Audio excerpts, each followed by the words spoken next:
చెప్పండి నిజంగా మరి మీ గ్రాఫ్ పెరగడానికి మీరు ఏ విధంగా ముందుకెళ్ళబోతున్నారు? సార్ మేము ఎక్కడ కూడా మా పాలనను మేము అద్భుతంగా ఓహో మేము ఇక రాజ్య పరిపాలన మేము అట్లాంటి మాటలు మేము మాట్లాడలేదు. మేము ఎక్కడ కూడా ఈ తెలంగాణ రాష్ట్రాన్ని ఇస్తాంబుల్లో లేకపోతే ఇంకోట చేసేస్తామని మేము ఎక్కడ ప్రగల్భాలు పలకలేదు. మేము ఎక్కడ మాట్లాడినా కూడా ముఖ్యమంత్రి గారు కానీ మంత్రి గారు మాట్లాడినప్పుడు ఏమన్నారంటే రాష్ట్ర పరిస్థితి ఆర్థిక పరిస్థితి బాగోలేకపోయినప్పటికీ కూడా క్లిష్ట పరిస్థితుల్లో కూడా ఇట్లాంటి విషయాలన్నింటిలో మేము కావాల్సినటువంటి అవసరాల నిమిత్తం మా ఖర్చుల్ని తగ్గించుకొని వేస్ట్ ఖర్చులు చేయకుండా మా ఖర్చుల్ని లిమిటెడ్గా చేసుకొని ఉన్న వాటిల్లో ఇవన్నీ చేసే ప్రయత్నం చేస్తున్నామని ప్రతి వేదిక పైన కూడా ప్రజలకు అర్థమయ్యే విధంగా సరళీకృతం చేసి ప్రజలకు చెప్పే ప్రయత్నం చేస్తూనే ఉన్నారు. అయితే ఇట్లాంటి పరిస్థితులలో నిజంగా ప్రధాన ప్రతిపక్షం కానీ విపక్షం కానీ ఎవరైనా సరే ఈ రాష్ట్ర ప్రజల క్షేమం సంక్షేమం కోరుకున్న విపక్షం ఏదన్నా ఉంది అంటే వాళ్ళు ప్రభుత్వంతో కలిసి రావాలి. ప్రభుత్వం అంటే కాంగ్రెస్ పార్టీ ఒక్కటే కాదు, కాంగ్రెస్ పార్టీకి 4 ఎమ్మెల్యేలు 5 మంది ఎమ్మెల్యేలు ఎక్కువ ఉన్నారు కాబట్టి ఇక్కడ అవకాశం ఉంది. కానీ 119 మంది ఎమ్మెల్యేలు కలిస్తేనే ప్రభుత్వం సెక్రటేరియట్లో లేదంటే శాసనసభలో మా ఎమ్మెల్యే అయినా మీ ఎమ్మెల్యే అయినా ఎవరికైనా సరే శాసనసభ్యులు మీరందరు సభ్యులు అక్కడ అంతే. కాబట్టి 119 కలిస్తేనే ప్రభుత్వం. అయితే ఇంతకుముందు అన్నగారు మాట్లాడుకుంటూ మేము చాలా నిర్మాణాత్మకంగా మేము వ్యవహరిస్తున్నాము, మేము అట్లానే చేస్తామన్నారు. మొన్ననే అసెంబ్లీలో హరీష్ రావు గారు చేసినటువంటి ఒక ప్రక్రియను మనం చూసినాం. అదేనా అండి నిర్మాణాత్మకంగా మనము చేసేదంటే అక్కడ ప్లకార్డులు పట్టుకోవద్దు ధర్నాలు చేయొద్దు అని వీళ్ళే అసెంబ్లీ రూల్ బుక్ రాశారు. స్పీకర్ గారు హరీష్ రావు గారు మీరు మాట్లాడడానికి మీకు అవకాశం ఇస్తాను, ఆ ప్లకార్డులను మార్షల్స్కి ఇచ్చేసేయండి, మార్షల్స్ వాళ్ళ దగ్గరికి తీసుకోండి అంటే ఆ ప్లకార్డులు పట్టుకొని మంత్రులపైకి దూసుకెళ్ళి వాళ్ళని రెచ్చగొట్టే విధంగా చేసిండు. పాయింట్ 1. రెండోది ఏంది, అక్కడ నిలబడి వెల్లోకి వచ్చి ధర్నాలు చేయొద్దని వీళ్ళే రూల్ బుక్ రాసిరు. కాంగ్రెస్ పార్టీ ఏం రాయలేదు ఆ రోజు, వీళ్ళే రూల్ బుక్ రాసి ఆ రోజు అక్కడ ధర్నా చేయడమే రాశారు. మరి వాళ్ళే పాటించాలి కదా, కాదు రాసిన వాళ్ళు పాటించాలి కదా. అంటే అధికారంలో ఉంటే ఒకలాగా అధికారం లేకపోతే ఇంకొకలాగా ఉంటుందా? అట్లయితే రాజ్యాంగబద్ధంగా ప్రజాస్వామ్యం అంటే అట్లా కాదు కదా. మనం ఎగ్జాంపుల్గా ఉండాలి కదా. మనం ఎగ్జాంపుల్గా నెక్స్ట్ వచ్చే తరాలకి రానున్న రోజుల్లో శాసనసభకి మనం ఒక ఎగ్జాంపుల్ని సెట్ చేయాలి కదా. ప్రతిపక్షం అంటే పోరాటం ఇట్లా చేయాలి, నిర్మాణాత్మకంగా అంటే ఇట్లా ఉండాలని మీరు ఎగ్జాంపుల్ సెట్ చేయాలి కదా. ఏ రోజన్నా కాంగ్రెస్ పార్టీ అట్లా వెళ్ళకొచ్చి మీ సభ మర్యాదలను అట్లా చేసిందా? ఏ రోజన్నా సభలో అట్లా చప్పట్లు కొట్టిందా? సార్ ఆ రోజు ఉమ్మడి రాష్ట్రంలో జరిగింది ఏంది అంటే ఆ రోజు తెలంగాణ ఉద్యమము పరిస్థితులు ఆ రోజుల్లో బాలేవు. కానీ తెలంగాణ ఇప్పుడేం పరిస్థితులు ఇక్కడ అంతా ఎవరైనా సరే ఇక్కడైనా అక్కడైనా పాలించే తెలంగాణ బిడ్డే కదా, వేరే వాళ్ళు ఏం కాదు కదా. అప్పుడంటే వేరే ప్రాంతానికి సంబంధించిన వాళ్ళు ఉండే. కానీ ఈ రోజు వెల్లోకి వచ్చి మీరు ధర్నాలు చేసి కాయిదాలను చింపేసి ఉమ్మడి ఆంధ్రప్రదేశ్ ఇది కావాలని మనం దీన్ని సపరేట్ చేసుకున్నాం లేదు సార్. అంటే ఈ రోజు పరిపాలన అనేది 2 రాష్ట్రాలుగా విడిపోయింది, పాలనా విభాగం లేదు, ఎక్కడికక్కడ విడిపోయింది. సో ఈ రోజు ఆ పరిస్థితులు లేవు. కాబట్టి ఈరోజు మీరు కాయిదాలు చింపేసి సరే మీరు ధర్నా చేస్తున్నారు, సైలెంట్గా చేయొచ్చు కదా. ఎందుకు హరీష్ రావు గారు ఒక బీసీ బిడ్డను వివేకానందను ముందర పెట్టి ఒక దాడికి ప్రయత్నించి స్పీకర్ గారిపైకి దూసుకెళ్లే ప్రయత్నం చేసి అక్కడ అలజడి ఎందుకు క్రియేట్ చేయాలి? ఇదే నా నిర్మాణాత్మకం అంటే ఇట్లానే ఉంటుందా ప్రతిపక్షం అంటే? ప్రతిపక్షం అంటే మీరు ఏం చేయాలి? మాట్లాడాలి, సభలో చర్చ చేయాలి. 13 గంటలు 14 గంటలు రాత్రి 3 గంటల వరకు మీకు సభ నిర్వర్తిస్తున్నప్పుడు మీరు లీడర్ ఆఫ్ అపోజిషన్ కాకపోయినప్పటికీ కూడా మంత్రులకి ముఖ్యమంత్రి గారికి ఎంత సమయం ఇస్తున్నారో హరీష్ రావు గారికి కేటీఆర్ గారికి మిగతా సభ్యులకు కూడా వారికి సమానంగా సమయం ఇచ్చి మీకు మాట్లాడమని అవకాశం ఇచ్చినప్పుడు ప్రభుత్వానికి నిర్మాణాత్మకమైనటువంటి సలహాలు సూచనలు చేసుకుంటూ మీరు వారి వైఫల్యాన్ని ఎత్తి చూపాల్సిన పరిస్థితులలో అట్లాంటి చర్చ చేయకుండా అక్కడ ఆ యొక్క హెల్దీ అట్మాస్ఫియర్ని మొత్తం మీరు డిస్టర్బ్ చేసేదనా? నిర్ణయాత్మకము చర్చ ప్రతిపక్షము అంటే ఇట్లా ఉంటుందా సార్? సరే వాళ్ళకి అవకాశం ఇవ్వకపోయినా మాట్లాడడానికో లేకపోతే వాళ్ళు మాట్లాడేటప్పుడు మీరేమైనా అడ్డు వచ్చినా వాళ్ళు అడుగుతారు.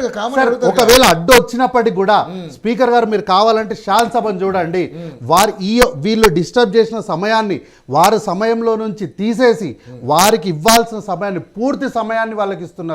ఈ రోజు జరిగిన సభ కూడా కేవలం 2 గంటలు జరగాల్సిన సభను కూడా ఈ రోజు కూడా బ్రహ్మాండంగా మీరు పెట్టిన ప్రపోజల్ కి కేటీఆర్ గారు కూడా సార్ అది ఓకే చెప్పాల్సిన బాధ్యత వారిపైన ఉంది. ఇంకా సార్ మన్మోహన్ సింగ్ గారు ఈ తెలంగాణ రాష్ట్ర ఏర్పాటుకు అవును. వారి పాత్ర ఎనలేని పాత్ర.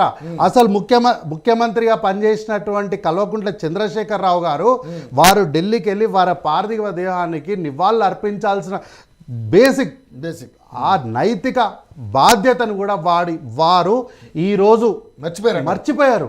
వారు అంటే చనిపోయిన వ్యక్తిని కూడా అంటే మహోన్నతమైనటువంటి కేటీఆర్ గారు వెళ్ళినట్టున్నారు సార్. కేటీఆర్ గారు వెళ్ళినా వెళ్ళకపోయినా లేరు సార్, ఇక్కడే ఉన్నారు. ఇంకా అమెరికాకు వెళ్ళలేదు సార్. ఇక్కడ నుంచి ఢిల్లీకి వెళ్ళడం అనేది అదేం పెద్ద విషయం కాదు సార్. ఇక్కడ నుంచి అమెరికాకు వెళ్ళగలిగినటువంటి వాళ్ళు ఇక్కడ నుంచి ఢిల్లీ సార్. మన్మోహన్ సింగ్ లాంటి అంత మహోన్నతమైనటువంటి వ్యక్తి చనిపోయినప్పుడు సార్ బెడ్ లో ఉన్నా కూడా మన హక్కు, మన బాధ్యత సార్. వెళ్ళి వారికి పార్థివ దేహానికి నివాళులు అర్పించడం మన బాధ్యత, మన హక్కు. దాన్ని కూడా మర్చిపోయినటువంటి సందర్భం ఇదేనా సార్? నిర్ణయాత్మకము, నిర్మాణాత్మకం అంటే దీన్ని అంటారా సార్? మేము హైడ్రాని ఇల్లులు కూలగొట్టాలని తీసుకురాలేదు సార్. మేము హైడ్రాని తీసుకొచ్చింది మేము హైడ్రాని తీసుకొచ్చి సింపుల్ ఒకటే మాట చెప్తా. హైడ్రాని తీసుకొచ్చింది ప్రభుత్వ భూములను, చెరువులను కాపాడాలన్న ఒకటే సింగిల్ లైన్. ఇందులో ఇంత ఎస్సేలు, మీరు ఎంత పెద్ద చాప్టర్లు బుక్కులు రాసినా దీన్ని మొత్తానికి చిన్న ఒకటే వర్డ్ ఏంటంటే దీన్ని అడ్డం పెట్టుకుని పెద్దవాళ్ళ దగ్గర డబ్బులు దండుకు మేము ఎక్కడ కూడా అట్లా చేయలేదు సార్.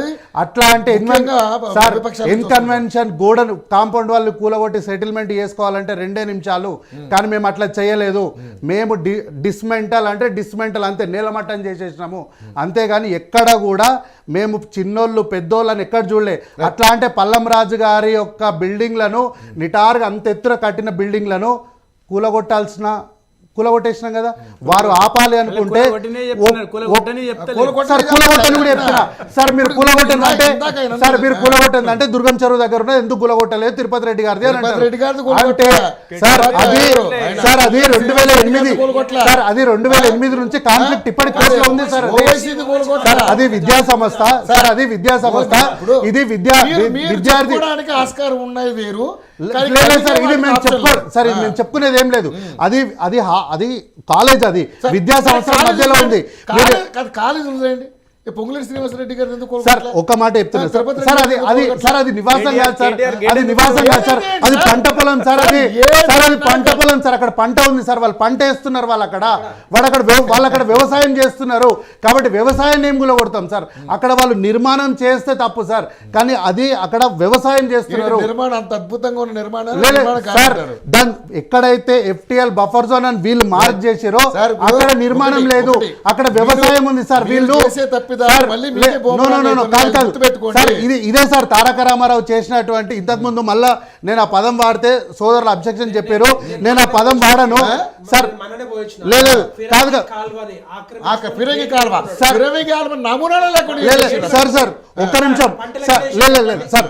ఇగో వీళ్ళు కన్స్ట్రక్షన్ ఏదైతే వీళ్ళు అక్కడ ఫామ్ హౌస్ ఉంది అని ఏదైతే నిర్మాణం చూపిస్తున్నారో అది బఫర్ కానీ FTL జోన్ లోపలికి రాదు.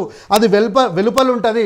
దాని ముందున్నదంతా కూడా పంట పొలం. వాళ్ళు అక్కడ వ్యవసాయం చేస్తున్నారు కాబట్టి అక్కడికి పోలేదు. ఇంకా మీరు ఒకవేళ దుర్గం చెరువు గురించి మాట్లాడితే అది 2008 నుంచి కోర్టులో కాన్ఫ్లిక్ట్ నడుస్తుంది. అయినప్పటికీ కూడా కోర్టులో కాన్ఫ్లిక్ట్ క్లియర్ అయిన తర్వాత అయినా మేము దీన్ని కూలగొడతామని మార్క్ చేసినాము. ఖచ్చితంగా దాన్ని కూలగొడతాం. 100% మేము గ్రాఫ్ పెరగడానికి 100% మేము తీసుకుంటున్నాం. ఇప్పటికీ మీరు చేసిన సార్ మేము 100% చేస్తున్నాం సార్. అందుకోసమనే రేపు సంక్రాంతి తర్వాత రైతు బంధు కానీ లేకపోతే పెన్షన్లు పెంచడం కానీ లేదు సార్. మేమేం BRS పార్టీ కాదు. వచ్చినప్పుడు త్వరలో తొందరలో మీరు రేపు పొద్దున్నే టీవీ పెట్టి వనపర్తిలో వచ్చి అప్పటి ముఖ్యమంత్రి గారు వనపర్తిలో సభలో చెప్పారు సార్. రేపు పొద్దున మీరు అందరు టీవీ పెట్టుకొని చూడండి, మీకు పెద్ద వార్త చెప్తా అన్నారు. అందరూ వచ్చి టీవీల ముందు కూర్చుంటే ఏం లేదు, అంతా ఉత్త డొల్లే లోపలంతే. సభలు అసలు ముచ్చటనే లేదు. ఎందుకు ఏమో చెప్తాడు అనుకుంటే అసలు వనపర్తి సభలో చెప్పిన మాటనే ముచ్చటనే మాట్లాడే. అట్లేం లేదు సార్. మేము త్వరలో వెంటనే ఇట్లాంటి ముచ్చట్లు ఏముండవు దగ్గర. డెడ్ లైన్ అంటే డెడ్ లైన్. డిసెంబర్ 9 నాటికి పూర్తి రుణమాఫీ చేస్తాను చేశారా సార్? పూర్తి రుణమాఫీ సార్ ఒకటి సార్ రుణమాఫీ చేయడానికి మేము ముందుకు వచ్చినాము సార్. మేము రుణమాఫీ చేసినాం సార్. మేము రుణమాఫీ చేసినాం సార్. అప్పటికి ఎలక్షన్ కోడ్ ఉంది. అప్పటికి కూడా మేము రుణమాఫీ చేసినాము.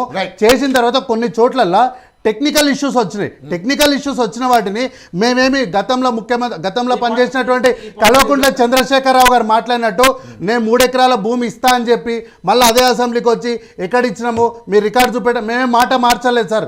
ఓకే, ఎక్కడైనా సరే టెక్నికల్ ఇష్యూ ఉంటే దాని అర్జీలు తీసుకున్నాము, వాటిని క్లియరెన్స్ చేసుకున్నాం. తర్వాత అన్నగారు మాట్లాడుకుంటూ విధి లేని పరిస్థితి ఏం లేదు సార్, మేము టెక్నికల్గా ఉన్నటువంటి సమాచారం తెప్పించుకున్నాక మంత్రి గారు దానిపైన వివరణ ఇచ్చారు. తర్వాత వీళ్ళు బస్సులు పెంచాలంటారు, కొత్త బస్సులు తేవాలంటారు. రోడ్డు మీదకి వెళ్ళి చూడండి సార్, కొత్త బస్సులు ఎన్ని కనిపిస్తున్నాయో. నుంచి వస్తున్న స్పందన ఏంటంటే ఉన్న బస్సులు తీసేశారు, పెద్దగా బస్సులు ఎక్కువ తిరగట్లేదు. లేదు సార్, కాదు ఉన్న బస్సులు తీసేసినామంటే ఎస్, ఉన్న బస్సుల్ని తీసేసి అదనంగా వాటి స్థానాల్లో కాకుండా అదనంగా మేము తెచ్చిన బస్సులు ఏంటంటే ఈవీ వెహికల్స్, ఎలక్ట్రిక్ బస్సులు మేము తీసుకొచ్చినాం. అయితే ప్రజలు చూడడానికి ఏంది అంటే ఇంతకుముందు బ్లూ కలర్ బస్సులు ఉంటే ఆ బ్లూ కలర్ బస్సులు కనిపిస్తలేవు కాబట్టి ఆ బస్సులు లేవని అనుకుంటున్నారు. అయితే సార్ ఈ యొక్క డీజిల్ బస్సులను లేదు సార్, టికెట్ ఏం లేదు ఆర్డినరీ బస్సులలో సార్, ఆర్డినరీ ఎక్స్ప్రెస్లలో no ticket only no ticket sir. అవి ఓన్లీ ఆ యొక్క డీజిల్ బస్సులను తీసేసి ఇక్కడ ఉన్నటువంటి పర్యావరణం కాలుష్యాన్ని, ఢిల్లీలో ఉన్నటువంటి పరిస్థితులు రేపటి రోజు హైదరాబాద్లో రావద్దనే ఉద్దేశంతో వాటి స్థానంలో ఎలక్ట్రిక్ బస్సులను తీసుకొచ్చి అవి 100 బస్సులు తీసేస్తే దానికి 110 బస్సుల కింద ఈ బస్సుల్ని తీసుకొచ్చినాం. కాబట్టి ఒకవేళ ప్రజలకు ఏమన్నా అపోహ ఉంటే కూడా మీ వేదికగా చెప్తున్నా, ఒకవేళ 100 బస్సులు మేము మార్చినాం అనుకోండి, 100 బస్సుల స్థానాల్లో 110 బస్సులు తీసుకొని వచ్చినాం. అంతేగాని ఎక్కడ కూడా బస్సులను మేమేం తగ్గించలేదు సార్. అట్లాగే పెన్షన్లో లేకపోతే మేము ఆల్టర్నేట్ అని మాకు ఓటేయలేదు సార్, ప్రజలు మమ్మల్ని నమ్మి ఓటేసారు. మేము 2018లోనే మేము ఎక్కడ వమ్ము చేయట్లేదు సార్. మాకు ఇంకా 4 సంవత్సరాల టైం ఉంది. మేము తప్పకుండా ప్రజల మన్నల్ని ఖచ్చితంగా జమిలీ రాదు సార్, అది జేపీసీ ముందరనే ఫెయిల్ అయిపోతుంది సార్. జమిలీ రావడానికి అవకాశమే లేదు. అయితే మేము 2018లోనే 2000 రూపాయల పెన్షన్ ఇస్తామని మొట్టమొదటి హామీ ఇచ్చింది మేమే. 16 రూపాయలు జోడించి మేము ఇచ్చినటువంటి 2000 హామీకి 16 రూపాయలు జోడించి ప్రజల్ని మోసం చేసింది టీఆర్ఎస్ పార్టీ, మేము కాదు. మేము ఎప్పుడైనా సరే ప్రజలకు ఇచ్చిన మాటకు కట్టుబడి ఉంటాము. ఇందిరమ్మ పెంచుతారన్న 4000 ఇప్పటివరకు సార్ పెంచుతాం సార్, ఖచ్చితంగా పెంచుతాం. మేమేం పెంచము, మేము చెప్పలేదని మేము ఎక్కడ తప్పించుకోవట్లేదు. ఎందుకంటే సార్ ఒక విషయం చెప్తా, పెంచడానికి లేట్ అవ్వడానికి ఇదొకటే పాయింట్ సార్, పెంచడానికి లేట్ అవ్వడానికి అనేక కారణాలలో ఒక చిన్న కారణం చెప్తా సార్. 2023 ఏప్రిల్ 27 నాడు 30 సంవత్సరాలకు ఓఆర్ఆర్ని లీజ్కి ఇచ్చేసారు సార్ వీళ్ళు. ఎంత దౌర్భాగ్యం అంటే సార్, జూలై 4 తారీఖున 25 కోట్ల ఎలక్ట్రల్ బాండ్స్ ఇదే బీఆర్ఎస్ పార్టీ అదే సంస్థతో కొనుక్కున్నది. తర్వాత జూలై 13 నాడు ఇదే 25 కోట్ల ఎలక్ట్రల్ బాండ్స్ని బీఆర్ఎస్ పార్టీ ఎన్కాష్మెంట్ చేసుకున్నది సార్. ఇది క్విట్కో కాకపోతే ఏంది సార్ ఇది?